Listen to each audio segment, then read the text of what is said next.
के ग्रामर के दृष्टिकोण से देखा जाए या केवल बात इंटरमीडिएट की ही न करके हम कंपटीशन के लेवल की ही बात करें तो ग्रामर का सबसे इम्पोर्टेंट टॉपिक सिंटैक्स होता है।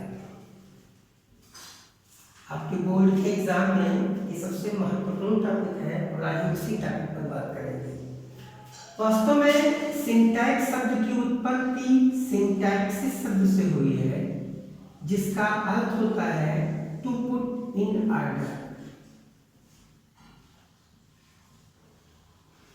टू पुट माने रखना, इन ऑर्डर मीन्स व्यवस्थित क्रम में। अतः सिंटैक्स शब्द का पार्टिकुलर अर्थ हुआ व्यवस्थित क्रम में रखना। अब प्रश्न ये आता है कि व्यवस्थित क्रम में किसे रखना। हम जानते हैं कि शब्दों का वह समूह जिससे वाक्य शब्दों का वह समूह जिसका कोई अर्थ निकलता है वो वाक्य कहलाता है। वाक्य में शब्दों को उचित क्रम में रखने की कला ही सिंटैक्स कहलाती है। आपने अगर कंपटीशन देखा होगा तो लिखा रहता होगा point out the common errors. इस प्रकार के प्रश्न आपको हर कंपटीशन में मिलते हैं। इसीलिए ग्रामर में सिंटैक्स को ग्रामर की आत्मा कहा जाता है। सिंटैक्स का अर्थ सोल ऑफ ग्रामर। अब हम बात करते हैं कि शब्द वाक्य का निर्माण शब्दों से होता है और शब्द कितने प्रकार के होते हैं। शब्द कुल 9 प्रकार के होते हैं। अगर हम ध्यान दें तो होता है नाउन, दूसरा प्रोनाउन, तीसरा एडजेक्टिव, चौथा वर्ब, पांचवा एडवर्ब, छठा प्रीपोजिशन, सातवां कंजंक्शन, आठवां इंटरजेक्शन और 9वां आर्टिकल। ये अंग्रेजी में कुल 9 प्रकार के शब्द हैं, ना इससे ज्यादा और ना इससे कम। कुछ विद्यार्थियों ने पढ़ा होगा तो पार्ट्स ऑफ स्पीच में उन्होंने 8 पार्ट्स पढ़े होंगे। यहाँ तक हो सकता है आप लोगों ने आर्टिकल ना पढ़ा हो, लेकिन आपकी जानकारी के लिए बताऊं कि आर्टिकल भी पार्ट्स ऑफ स्पीच का एक पार्ट होता है। और अब अपनी क्लास की शुरुआत हम लोग आर्टिकल से करेंगे। ARTICLE। अगर आपको पता होगा तो आर्टिकल शब्द के जो हिंदी में अर्थ होते हैं, आर्टिकल शब्द का पहला मतलब होता है वस्तु। अगर आर्टिकल का प्रयोग हम संविधान के क्षेत्र में करते हैं तो आर्टिकल का मतलब अनुच्छेद होता है। इसी आर्टिकल का मतलब लेख भी होता है। और जब हम ग्रामर की बात कर रहे हैं, जो हमको पढ़ना है, तो इस आर्टिकल का मतलब होता है उपपद या अग्र शब्द।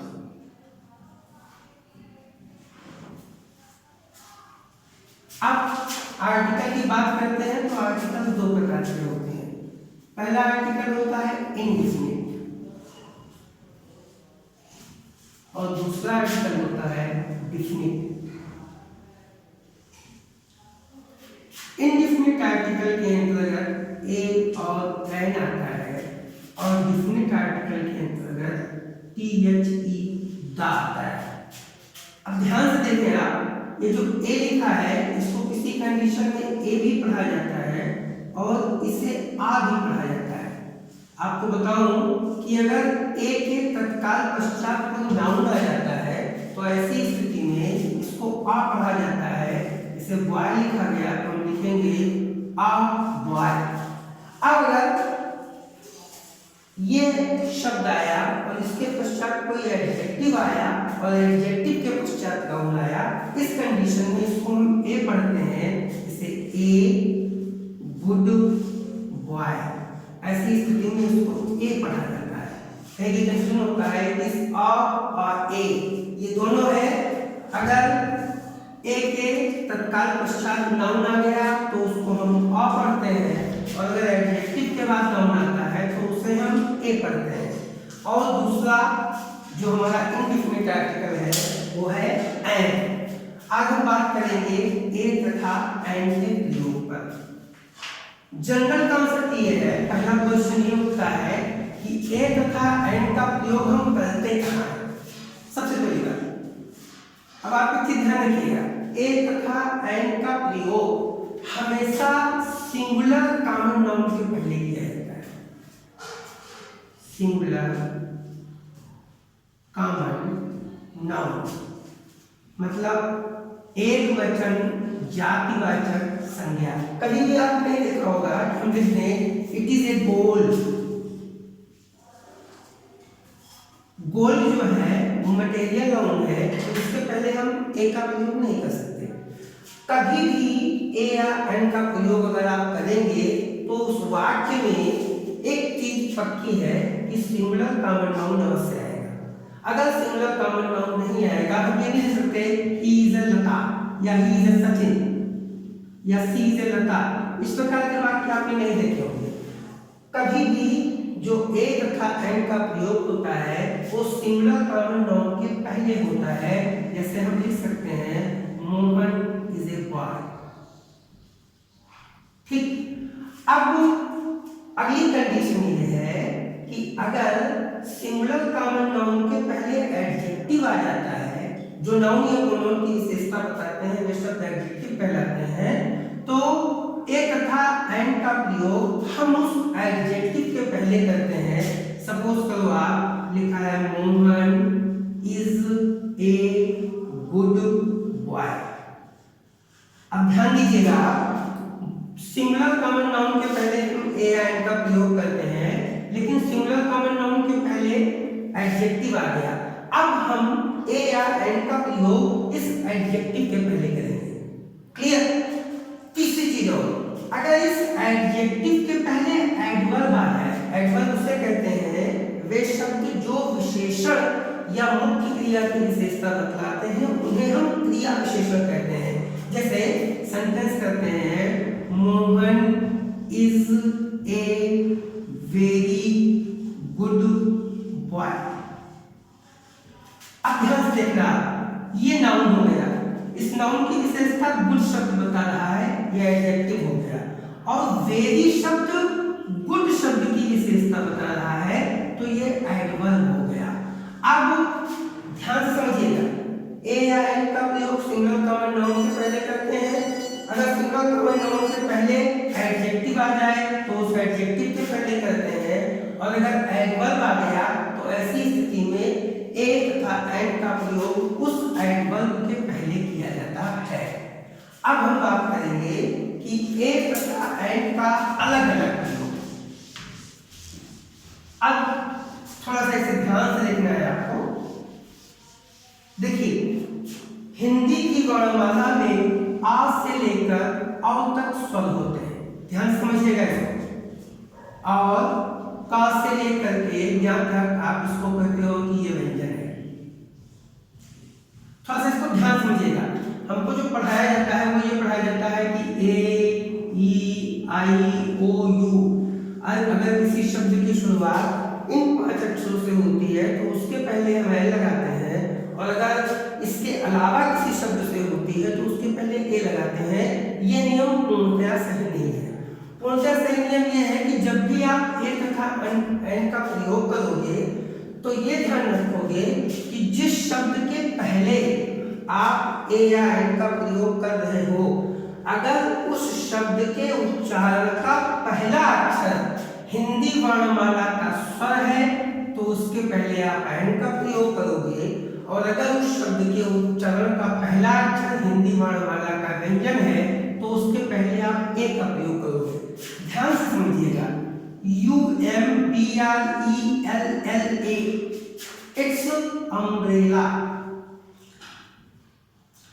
अब आप देखें तो अम्ब्रेला का जो पहला अक्षर है वो आ है, आ हिंदी वर्णमाला का स्वर है, तो इसके पहले हमने एन का प्रयोग कर दिया।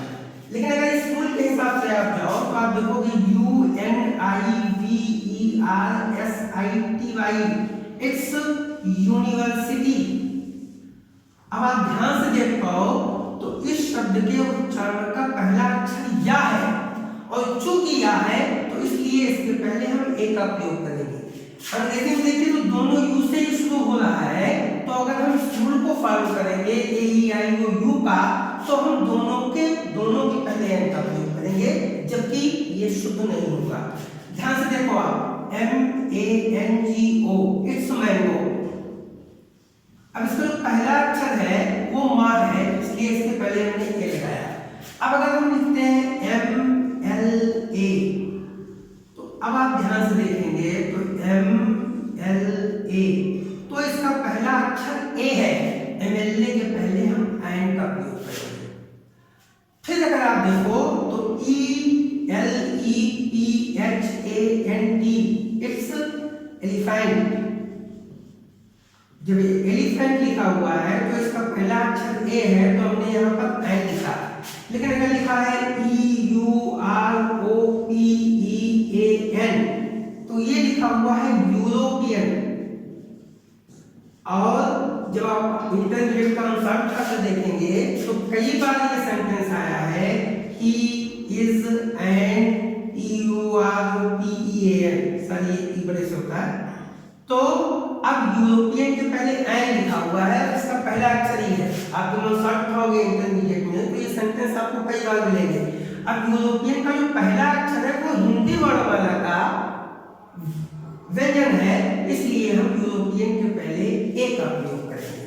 इसको आपको हमेशा ध्यान रखना है कि जब कभी भी ए तथा एन का प्रयोग करते समय हमको ये मतलब बिल्कुल नहीं है कि उस शब्द की शुरुआत अंग्रेजी वर्णमाला के किस अक्षर से हो रही है। हमें मतलब इस बात से है कि उच्चारण करने पर उस शब्द के उच्चारण का पहला अक्षर हिंदी वर्णमाला का स्वर आ रहा है अथवा व्यंजन, जैसे हम लिखते हैं SON, सन। तो अब आप ध्यान से देखोगे तो इसका पहला अक्षर सा है हिंदी वर्णमाला का, तो हम इसके पहले ए का प्रयोग करेंगे। लेकिन अगर लिखा हुआ है SP, तो ये SP लिखा हुआ है, तो इसका पहला अक्षर हिंदी वर्णमाला का स्वर है, तो इसके पहले हम एन का प्रयोग करेंगे। समाप्त करता हूं मैं अपनी बात को। आर्टिकल दो प्रकार के होते हैं, इनडिफिनिट और डिफिनिट। इनडिफिनिट आर्टिकल के अंतर्गत ए और एन आता है, डिफिनिट आर्टिकल के अंतर्गत दा आता है। ए तथा एन का प्रयोग सिंगुलर कॉमन नाउन के पहले करते हैं। अगर सिंगुलर कॉमन नाउन के पहले एडजेक्टिव आता है तो उस एडजेक्टिव के पहले करते हैं, और अगर एडवर्ब आता है तो एडवर्ब के पहले करते हैं। एक हिंदी वर्णमाला में आ से लेकर ओ तक स्वर होते हैं, का से लेकर ज्ञा तक व्यंजन होते हैं। अगर किसी शब्द के उच्चारण का पहला अक्षर हिंदी वर्णमाला का स्वर है तो उसके पूर्व एन का प्रयोग किया जाएगा, और अगर किसी शब्द के उच्चारण का पहला अक्षर हिंदी वर्णमाला का व्यंजन है तो उसके पूर्व ए का प्रयोग किया जाएगा। किसी शब्द की शुरुआत AEIO अथवा यू से हो, इसका आर्टिकल से कोई संबंध नहीं होता है। आगे अब हम बात करेंगे कल डिफिनिट आर्टिकल का। Thank you.